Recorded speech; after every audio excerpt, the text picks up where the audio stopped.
Olá, tudo bem? Que a graça e a paz de nosso Senhor e Salvador Jesus Cristo esteja contigo hoje e sempre. Bem-vindo a mais um comentário da nossa Escola Bíblica Dominical. E na lição de hoje nós vamos estar falando a respeito da vigilância que conserva pura a igreja. Essa é a 13ª lição desse trimestre, terceiro trimestre de 2020. Nós tivemos um trimestre abençoado, nós tivemos várias lições abençoadas, que baseadas no livro de Neemias e no livro de Esdras, a construção do templo, a reforma do muro, né? E o que isso trouxe de ensinamento para nós? O que nós absorvemos com a história de Neemias e de Esdras ali, aqueles dois livros maravilhosos que nós temos na Bíblia Sagrada, graças a Deus. E através do nosso querido, saudoso pastor Eurico Bergsi, nós tivemos grandes comentários dentro deste trimestre. Nós queremos louvar a Deus pela vida de todos os irmãos que vieram acompanhando as demais lições. Nós queremos convidar você para assistir o vídeo até o final e também, se você tiver comentários para fazer, pode fazer, esteja à vontade, faça o seu comentário, tá? Nós convidamos você também, se não é inscrito, para que se inscreva no nosso canal, para que você possa ajudar esse canal a crescer no nome do Senhor Jesus e que a semente seja semeada e que ela possa crescer e que vidas sejam alcançadas pelo poder da palavra de Deus, ok? Então, vamos à nossa lição de hoje.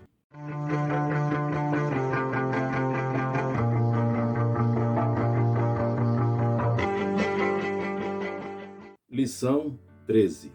A vigilância conserva pura a igreja. O texto áureo está em Marcos 13:37. E as coisas que vos digo, digo a todos, vigiai.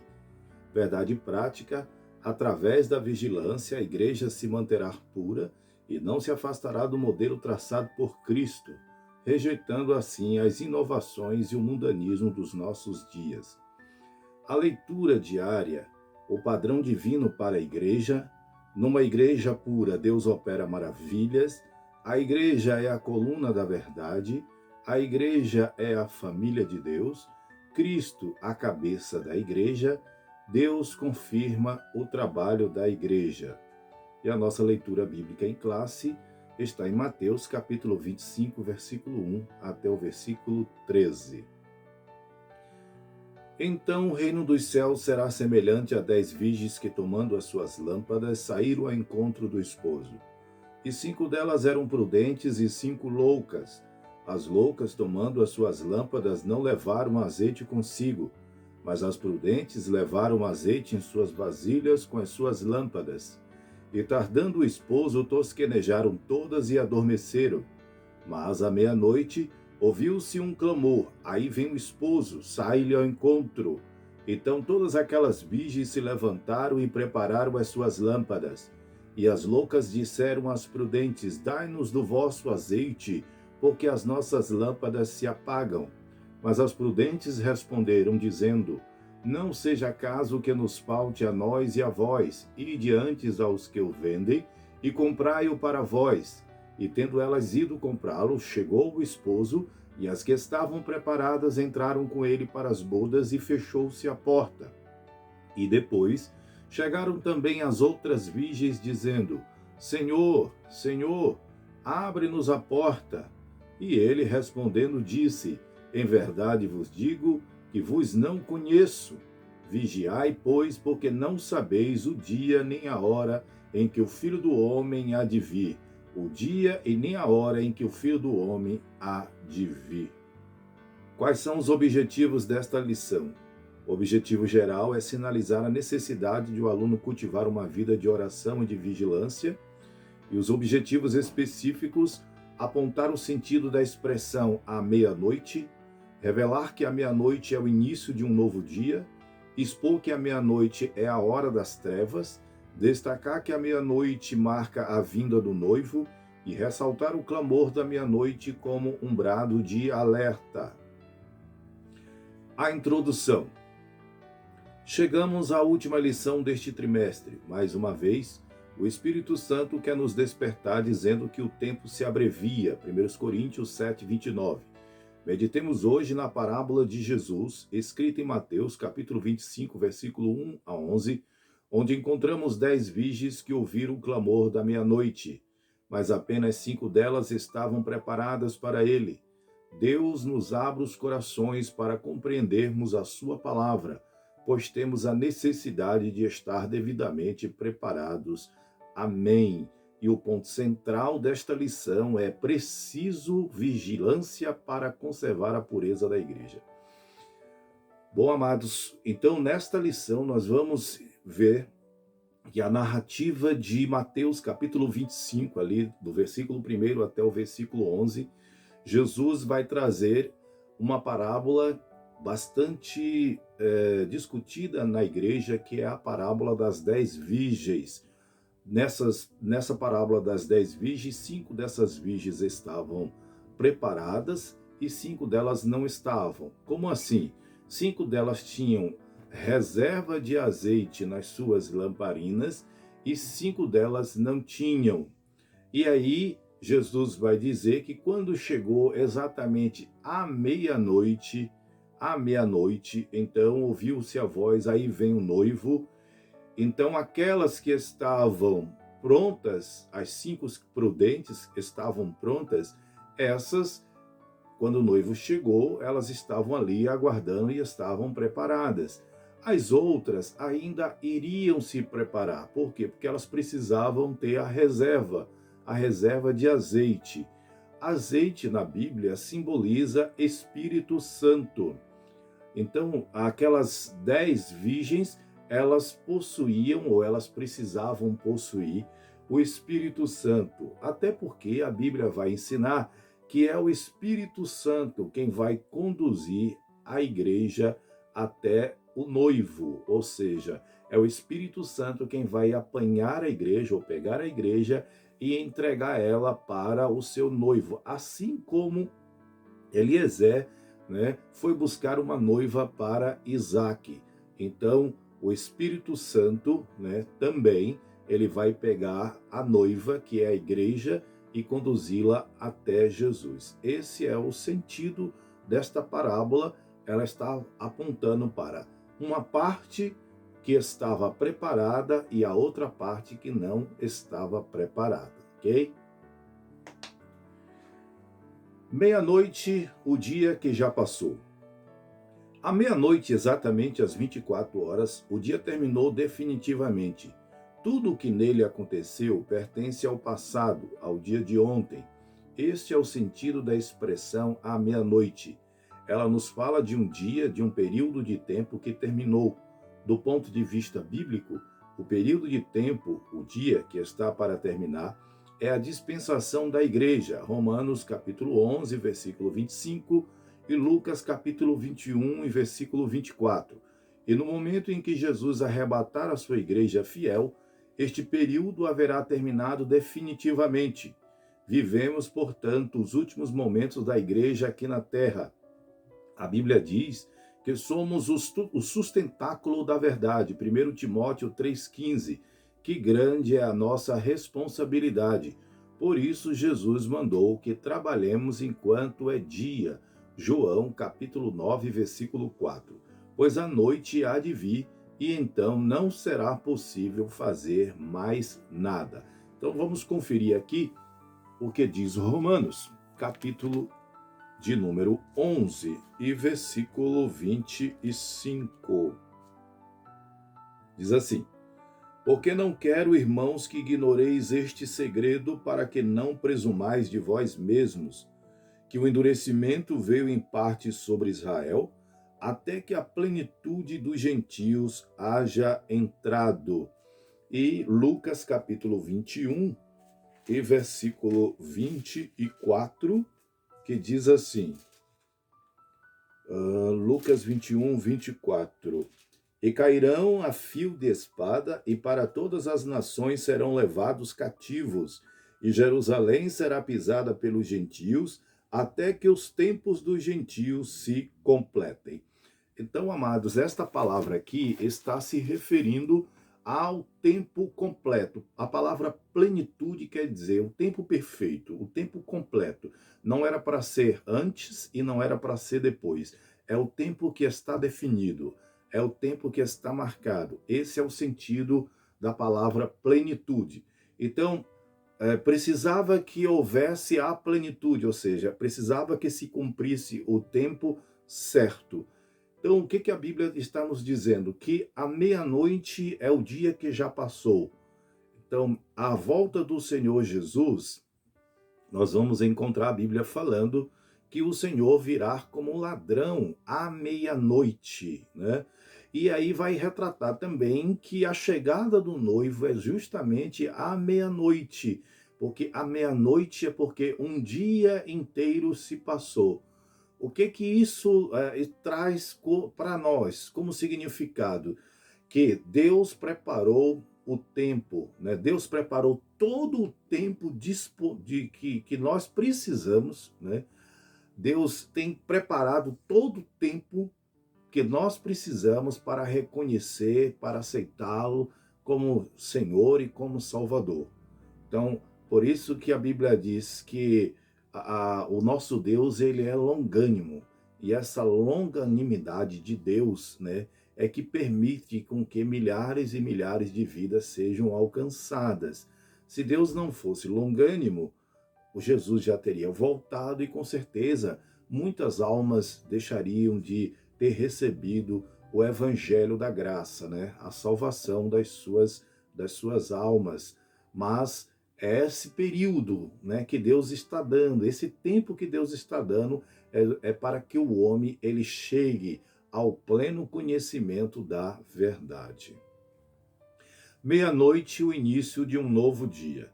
Este fato diz respeito ao mundo inteiro. Aproxima-se o momento exato, à meia-noite, quando um novo dia vai raiar. Que dia será esse? O atalaia responde: vem amanhã e vem também a noite. Isaías capítulo 21, versículo 11 e 12. Amanhã começará um novo dia, o dia da eternidade, cujo início se dará quando Jesus chamar para si aqueles que lavaram suas vestiduras em seu precioso sangue. Esse é o dia de Jesus Cristo, 1 Coríntios 1:8 e 2 Coríntios 1:14. Filipenses 1:6, 10, 2:16. Naquele momento, melhor do que nunca, Jesus verá o fruto do seu trabalho e de seu sofrimento. Isaías 53:11. Os que são do Senhor ressuscitarão e serão transformados vivos. 1 Coríntios 15, 23. E Jesus levará a sua noiva para a sala das bodas, onde a igreja e o cordeiro se unirão para todo sempre. 2 Coríntios 11, 2, Apocalipse 19, 9 e 21, 9. Desde já oremos e digamos amém, ora vem, Senhor Jesus. Então a meia-noite também é o período em que um dia inteiro se foi e começa agora um novo dia. Então, com a volta do Senhor Jesus, o que a Bíblia está dizendo é que a chegada de Jesus será à meia-noite, mas não é meia-noite no sentido literal. Claro que em algum lugar do planeta pode ser que esta palavra seja também literal, em algum lugar do planeta, mas isso não se aplica para todo o planeta. Isso se aplica, é uma palavra que ela traz um sentido figurado, porque está falando do período, né, de que está acabando um dia e está começando um outro dia. Então, o que a palavra de Deus está dizendo é isso, que a volta do Senhor Jesus é o fim de um dia e a chegada de um novo dia, ou seja, de uma nova esperança, de uma nova vida, de um novo reino, né? Onde a Bíblia diz que habita a justiça, e é esse reino que a igreja, que nós estamos aguardando. Glória ao nome do Senhor, ora vem, Senhor Jesus. Glória a Deus. A noite vem. Quando Jesus levar a noiva, começará também o dia da ira do Cordeiro, para o mundo que rejeitou a Jesus. Apocalipse capítulo 6, versículo 16 e 17. O grande lagar da ira de Deus será pisado sem misericórdia. Apocalipse 14, 9, 15, 7, 16, 19, 19, 15. As trevas dominarão a terra, Isaías 8, 21 e 22. Para os homens que não houverem dado crédito às palavras de Deus, começará o dia da vingança e a ira de Deus será executada repentinamente, assim como foi nos dias de Noé. Então, o que a palavra de Deus está falando, amados? A palavra de Deus está falando a respeito de um dia de densas trevas. E, claro, a Bíblia retrata também que nós estamos vivendo nesse momento sombrio, nesse momento de trevas, né? Existe, inclusive, uma palavra de Deus na Bíblia que diz que o povo que andava em trevas viu uma grande luz, e os que estavam assentados sobre a região e sombra da morte, a luz raiou. Então, a palavra de Deus está falando sobre uma escuridão. Nós que estávamos fora da graça de Deus, vivíamos em trevas. Mas agora, ao encontrarmos com Jesus, a luz raiou em nossas vidas. Glória ao nome do Senhor Jesus. Meia-noite, a hora de trevas. Para o povo de Deus, familiarizado com as Escrituras, nada parece estranho nem admirável. Quando vemos trevas, angústias e dificuldades, pois sabemos pela Bíblia que estas coisas anunciam a vinda iminente de Jesus. O lugar escuro em que vivemos, segundo Pedro 1,19, parece iluminado pelas promessas gloriosas da palavra de Deus. As nossas almas se consolam com as profecias, pois quanto mais escura a noite, mais perto estamos da vinda de Jesus. Então, o que a palavra de Deus está nos ensinando é que a meia-noite é uma hora sombria. A meia-noite é uma hora de trevas. Meia-noite é uma hora também de escuridão. Mas essas trevas, elas serão rompidas com o raiar do dia, né? Essas trevas, elas serão dispersas com a chegada da luz. E quem é a luz? A luz é o Senhor Jesus, né? A Bíblia diz que a luz, né, de Jesus Cristo é quem ilumina. Jesus disse que ele é a luz do mundo. Aquele que vier após ele não andará em trevas, mas terá a luz da vida. Então, ao aceitar Jesus, ao receber Jesus, o homem, ele deixa de viver a vida de trevas, ele deixa o seu passado de trevas e ele passa a viver agora na luz. E a Bíblia diz assim, está escrito lá na Epístola de João, está escrito: Deus é luz e não há nele trevas alguma. Glória ao nome do Senhor Jesus. A natureza sente as trevas. Quando Jesus morreu, o sol deixou de brilhar e houve trevas na terra. Mateus 27, 45. Hoje toda a natureza geme pelas coisas que hão de sobrevir à terra. Romanos 8, 22 e 23. Por isso, há terremotos, peste, fome, catástrofes de toda ordem.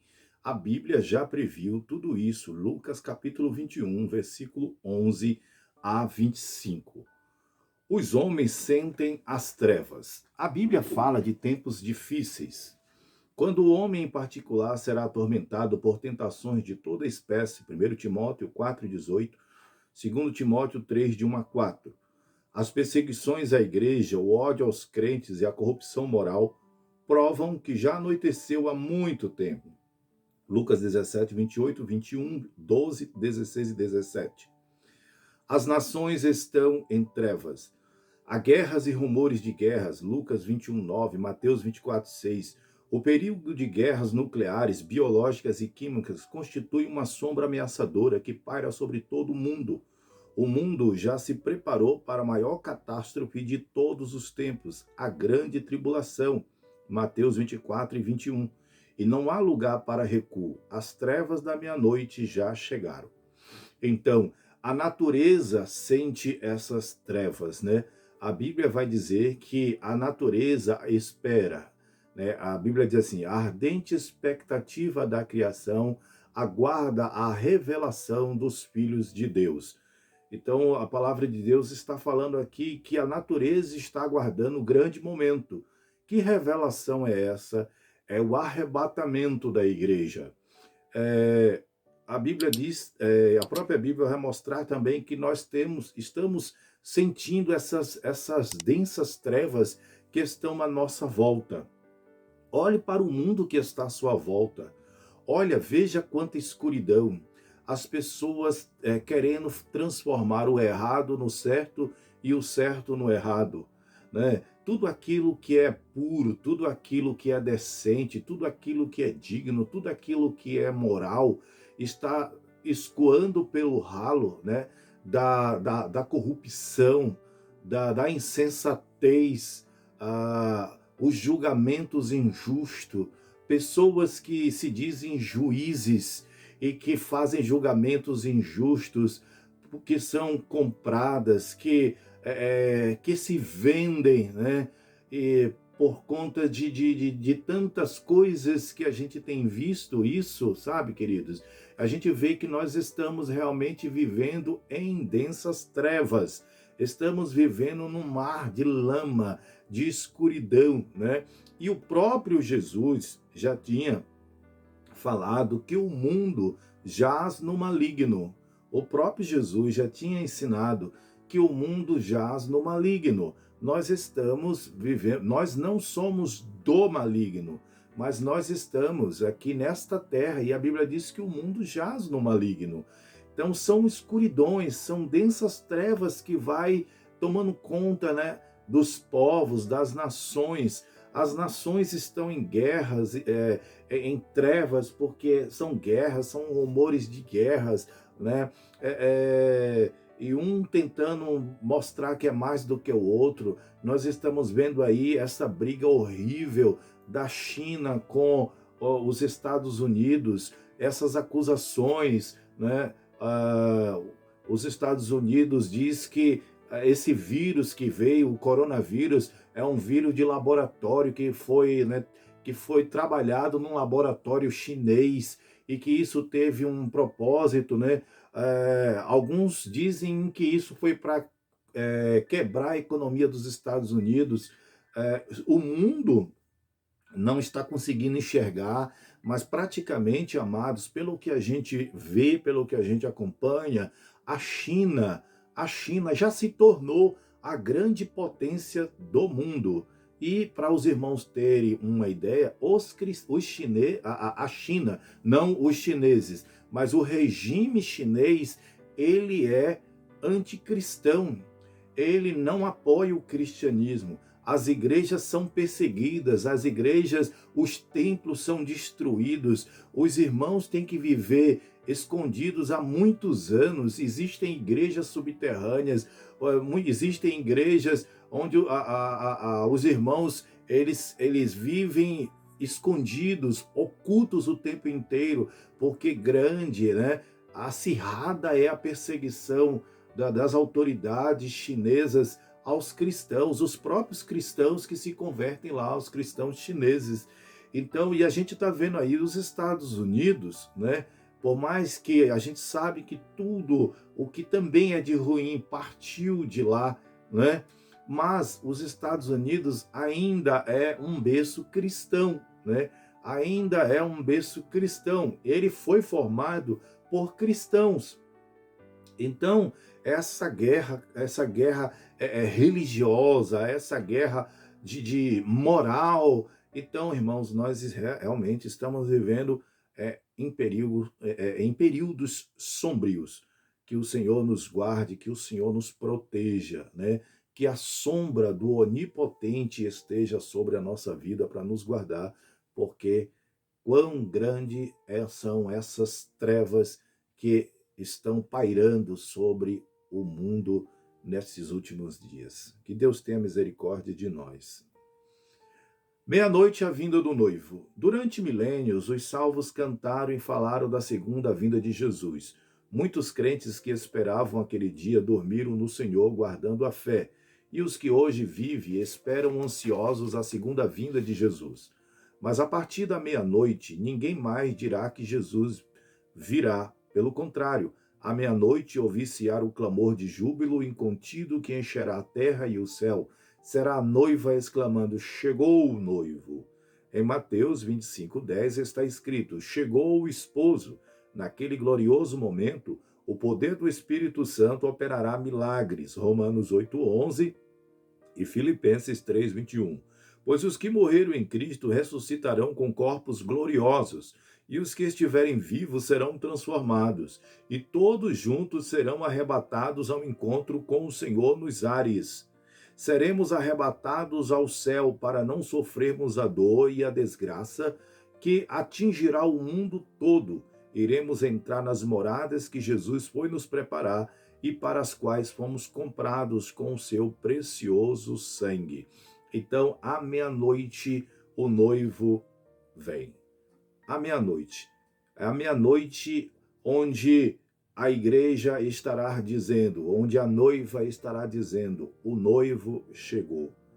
Estamos aguardando esse grande dia, estamos aguardando este grande momento. Mas é necessário que tudo se cumpra. É necessário que todas as profecias se cumpram.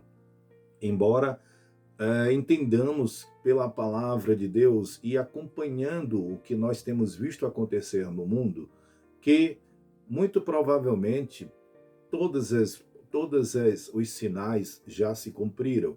Entretanto, Jesus disse que quando estas coisas estivessem acontecendo, ou seja, Jesus disse que lá no Evangelho de Mateus, no capítulo 24, que quando estas coisas estivessem acontecendo, ainda não era o fim, né? Ainda não era o fim, mas que estava próximo.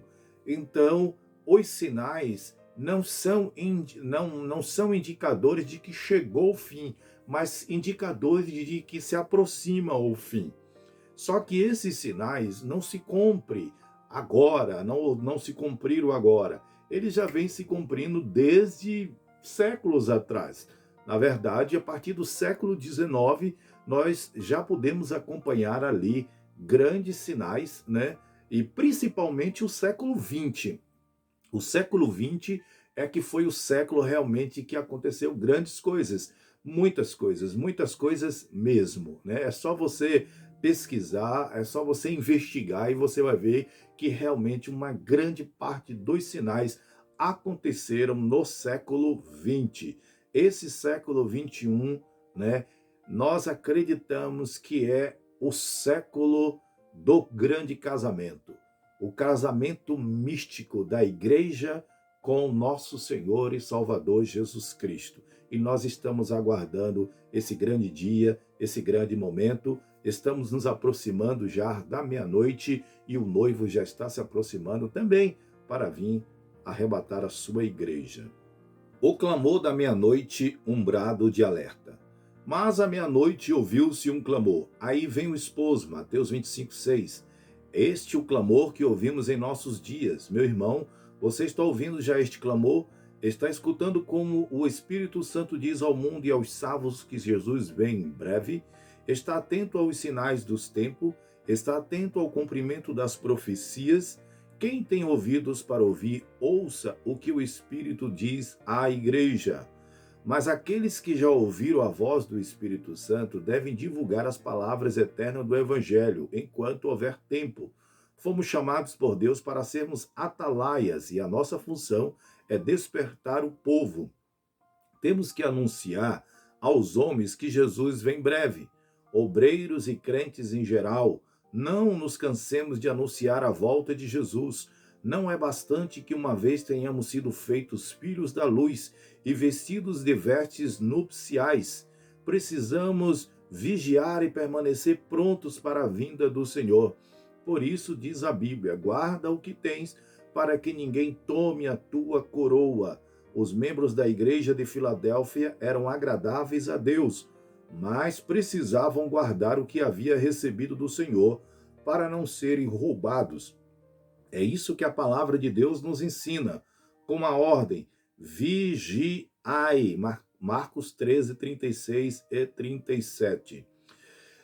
Então, nós somos atalaias nesta geração. A igreja, ela é atalaia de Deus nesta geração. E o que qual era a função de uma atalaia lá no Velho Testamento? O atalaia, A palavra atalaia quer dizer vigia. O atalaia era aquele vigia que ficava numa torre alta e ficava observando, né, tudo que estava ali em volta da cidade. Ao longe ele observava. E qualquer aproximação do inimigo, alguma coisa estranha, então ele pegava a trombeta e ele tocava aquela trombeta, né? Então, a trombeta, de acordo com o toque da trombeta, ele anunciava que estava acontecendo alguma coisa, né?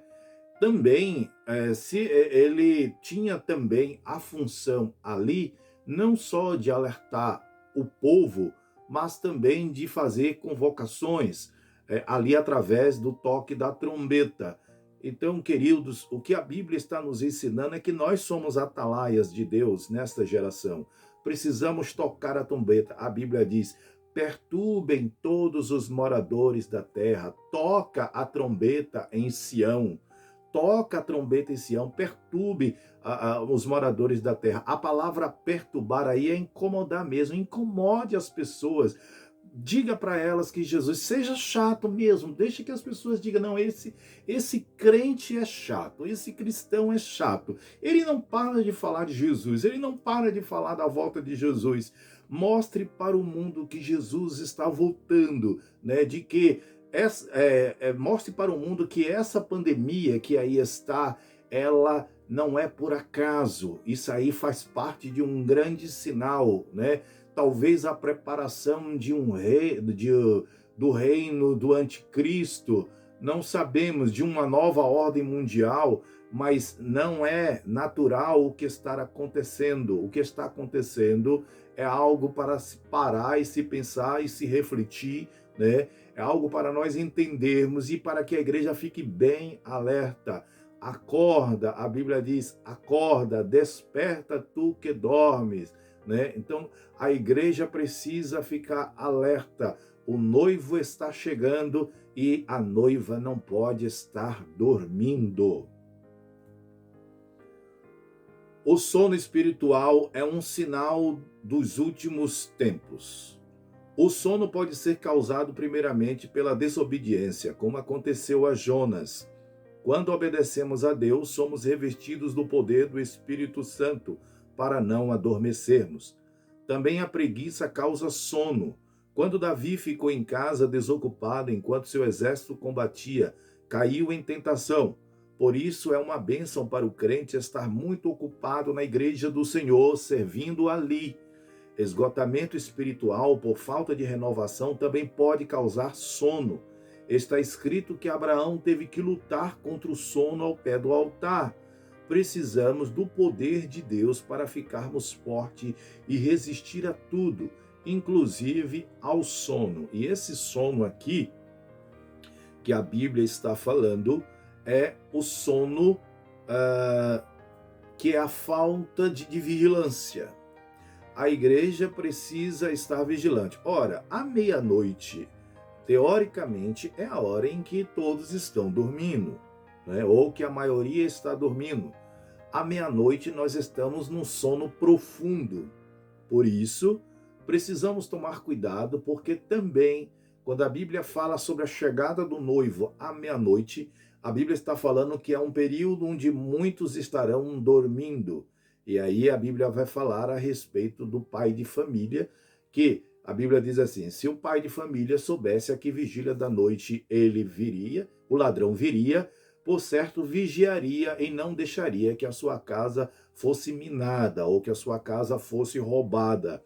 Então, a meia-noite é o momento em que as pessoas estão sonolentas, onde as pessoas estão dormindo.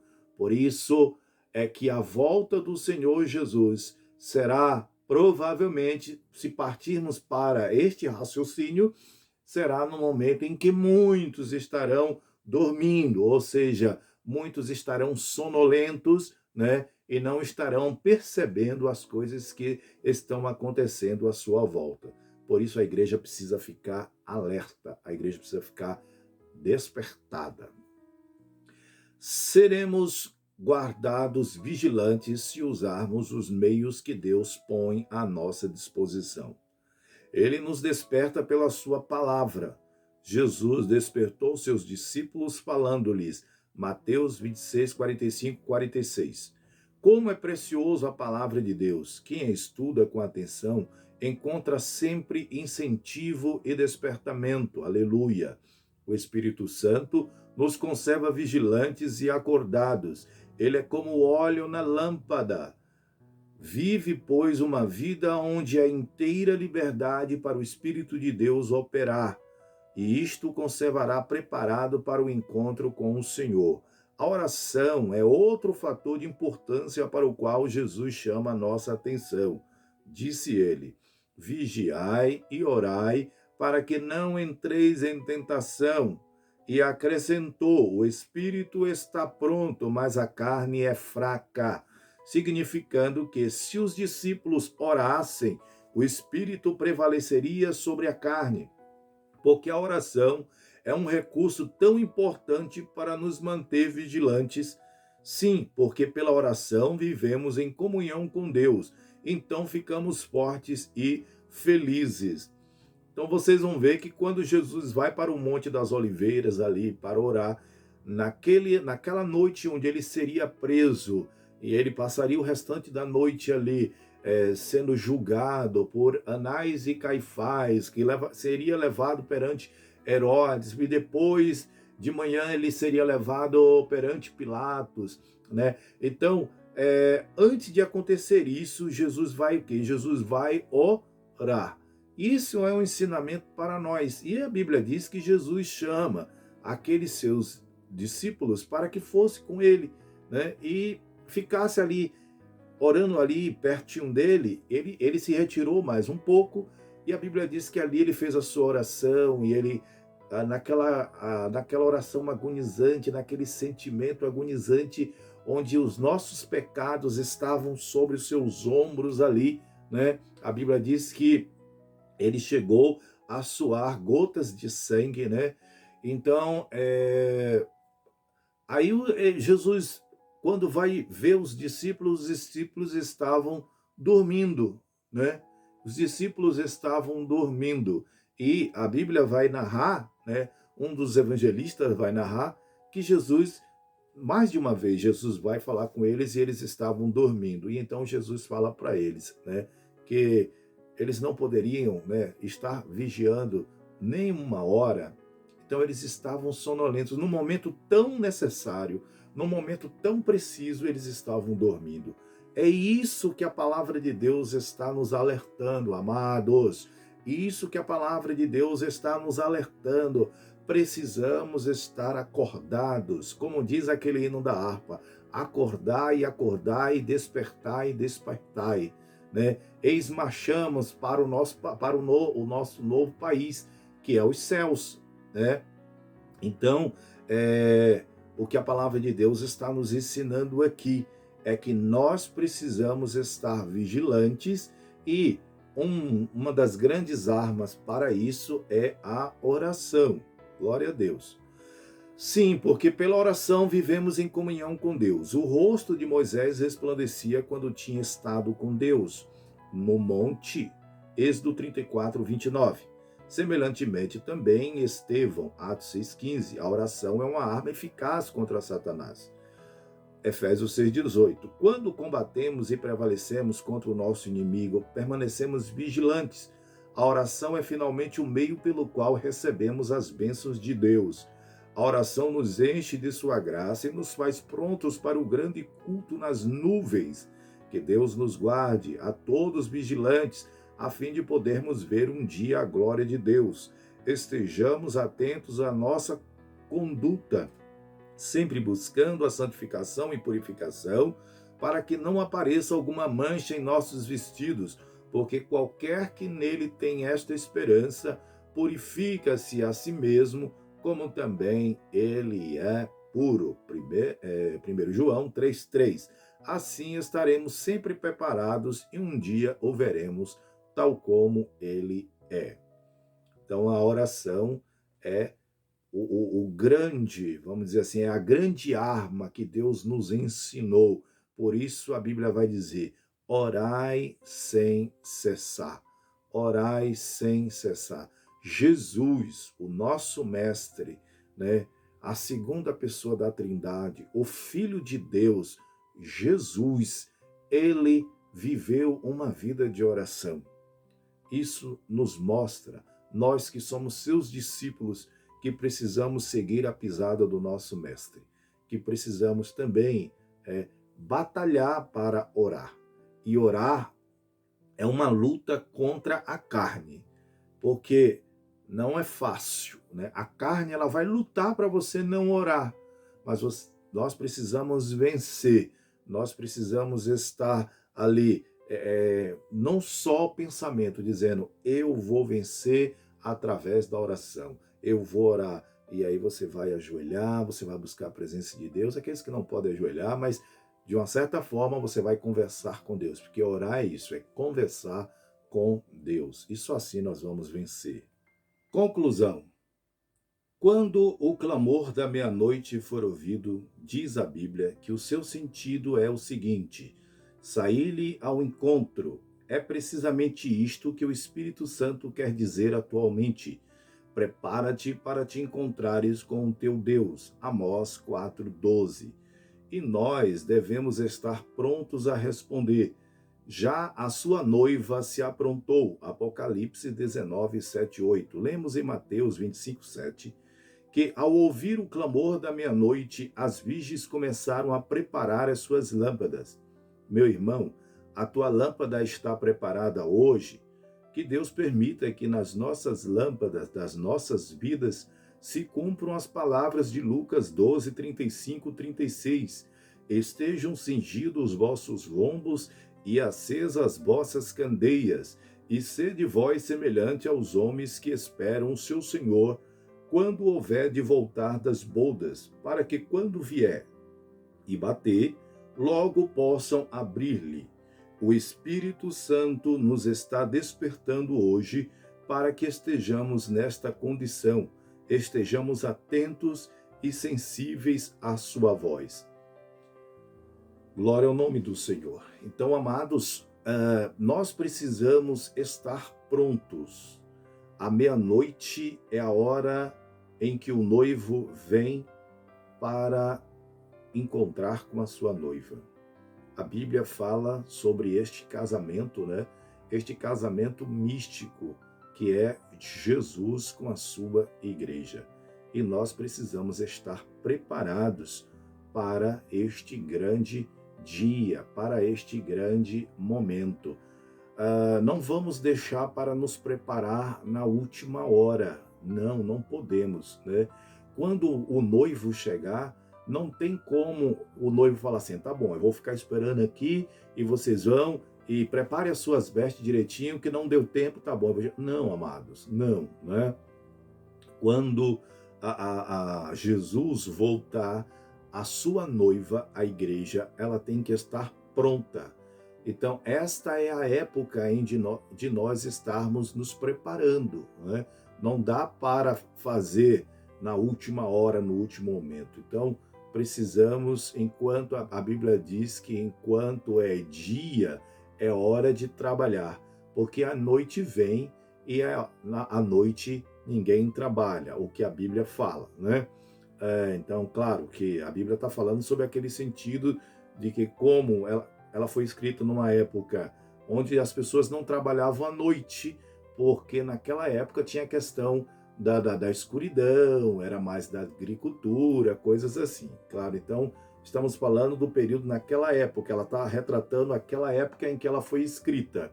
Então, a noite era uma época em que as pessoas não trabalhavam. E claro que realmente a gente fala que a noite ela não foi feita para trabalhar, ela foi feita para dormir, mas realmente em algumas circunstâncias, alguns têm que trabalhar à noite, né?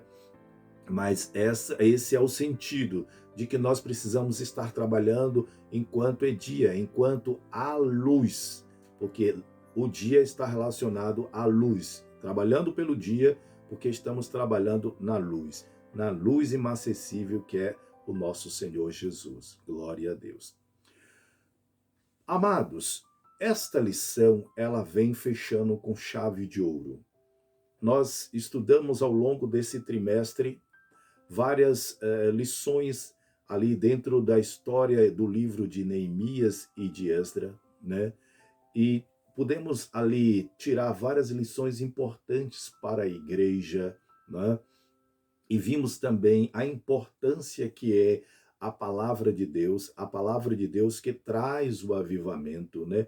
A Bíblia diz: lâmpada para os meus pés é a tua palavra e luz para o meu caminho. Mas esta palavra, esta lição de hoje, ela vai falar sobre a igreja que precisa estar vigilantes. Nós que precisamos estar vigilantes. Os servos de Deus que precisam estar vigilantes. Estamos nos aproximando da grande hora, do grande momento. E este século, o século 21, eu acredito que é o século da grande expectativa. Como a Bíblia diz, que a ardente expectativa da criação aguarda a revelação dos filhos de Deus. Eu creio que, amados, quando você olha para o que está acontecendo, né? Quando você olha para o que está acontecendo, porque a Bíblia diz assim, que Jesus disse: quando estas coisas estiverem acontecendo, olhai para cima, porque a vossa redenção está próxima, o vosso resgate está próximo.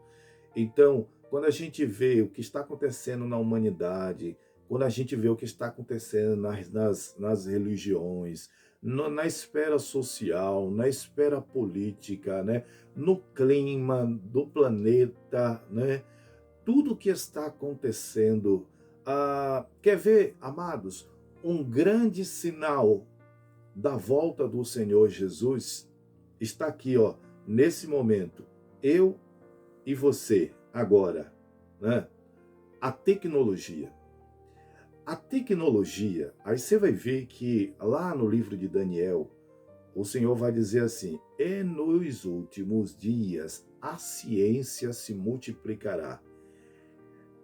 É estrondoso, né? É apavorante o que vemos. Vamos dizer que um homem que viveu há 2, 3 mil anos atrás, ele vê o que é hoje, todo esse aparato tecnológico, né?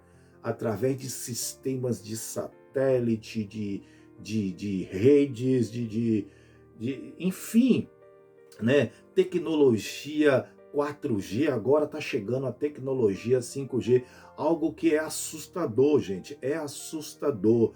Você pegar um celular, né, colocar um aparelho na palma da tua mão e conversar em tempo real com uma pessoa que está lá do outro lado do mundo. Às vezes a gente não para ver essas coisas.